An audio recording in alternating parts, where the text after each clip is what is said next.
transpires, c'est pas parce qu'il fait chaud. Et tu trembles, c'est pas parce que t'as froid. Et tu l'attends, le salaud.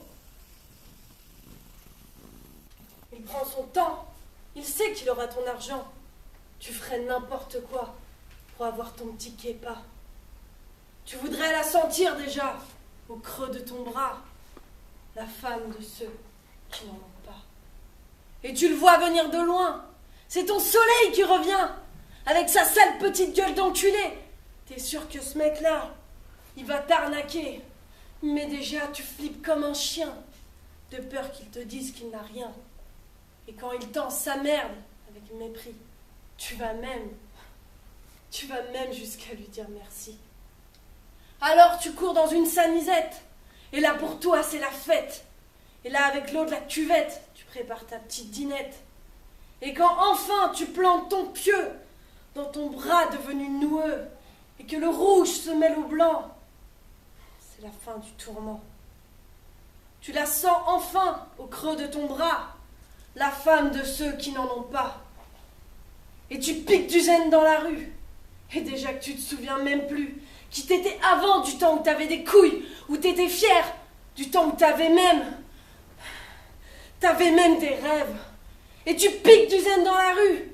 J'ai comme envie de te botter le cul, mais j'ai bien trop peur de te casser en deux, tellement t'as l'air d'un petit vieux.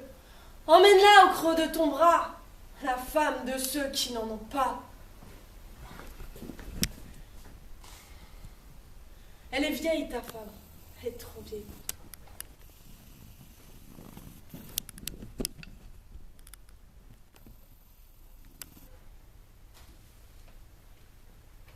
Ça a débuté comme ça. Moi, j'avais rien dit. Non, rien. C'est Arthur Ganel qui m'a fait parler. Arthur, un étudiant, un caravane lui aussi. Un camarade. Il veut me parler, je l'écoute. On se retrouve place Clichy, c'était après le déjeuner. On profitait de regarder les femmes au café.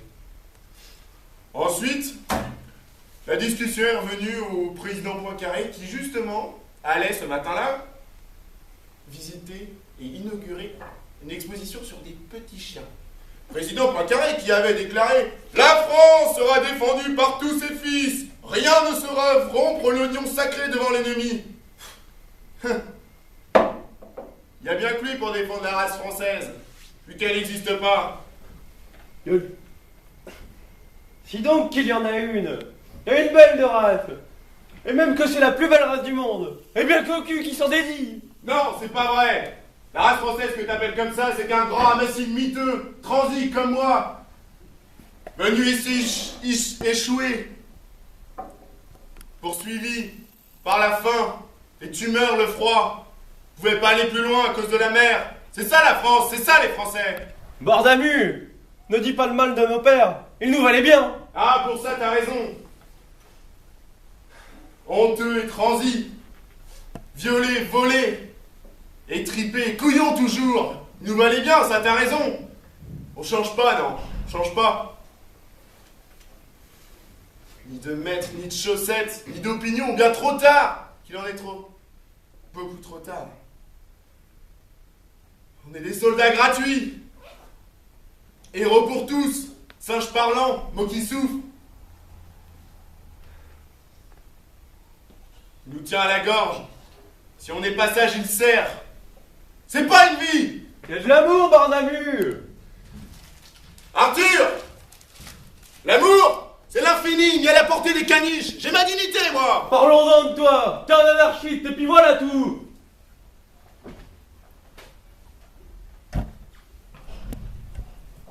Comprendre. Vous n'avez que ce mot-là dans la bouche, tous, depuis que je suis toute petite.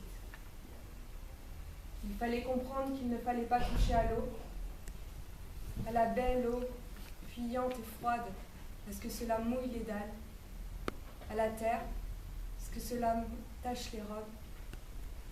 Il fallait comprendre qu'on ne devait pas manger tout à la fois, donner tout ce qu'on a dans ses poches aux mendiants qu'on rencontre, courir.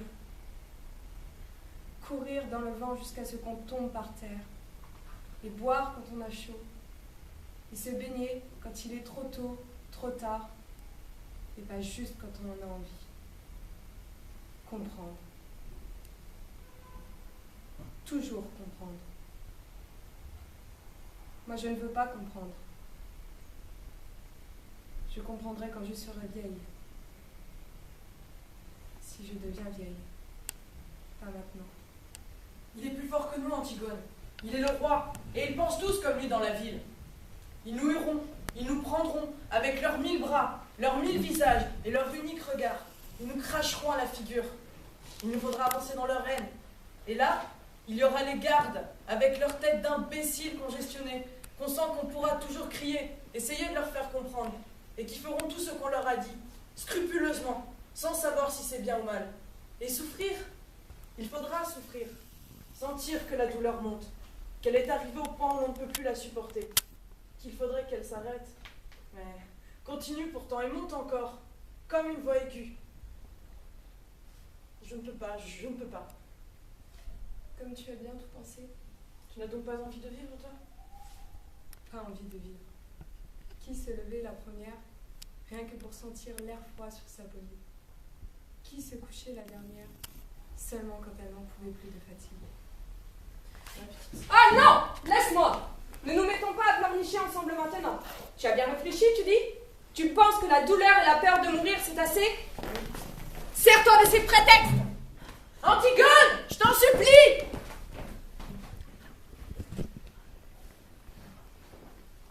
Mesdames et messieurs, la réalisation de soi est-elle une démarche narcissique? Non, non. D'abord, parce que la dimension relationnelle, d'amour, d'amitié, de fraternité en est le carburant. Par contre, le développement d'un moi enfermant dans sa bulle n'est uniquement, je dis bien uniquement, une vue de l'esprit. Par ailleurs, il me semble que la souffrance actuelle de la planète n'est pas sans rapport avec la souffrance de l'intime. Si on considère la dégradation écologique, la surindustrialisation, l'obsolescence accélérée, le gaspillage, le ressort psychologique intime de cela, c'est le besoin de vivre au travers des objets, de les multiplier.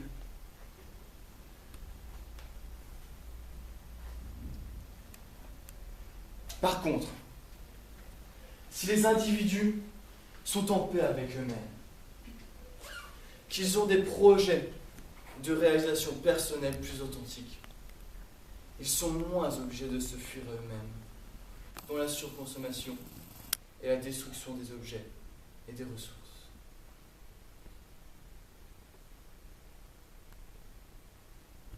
Enfin, la réalisation de soi est un instrument de changement social. On ne peut se réaliser, vous ne pouvez vous réaliser en fermant les yeux sur le tableau qu'offre la société. Les insuffisances du milieu éducatif, professionnel, familial, de la vie qu'on réserve au 4e âge sautent aux yeux. La réalisation personnelle pose cette question, vous pose cette question. La société dans laquelle on vit permet-elle aux individus de s'épanouir? Le milieu familial, éducatif ou encore de la vie urbaine est-il conçu pour l'épanouissement?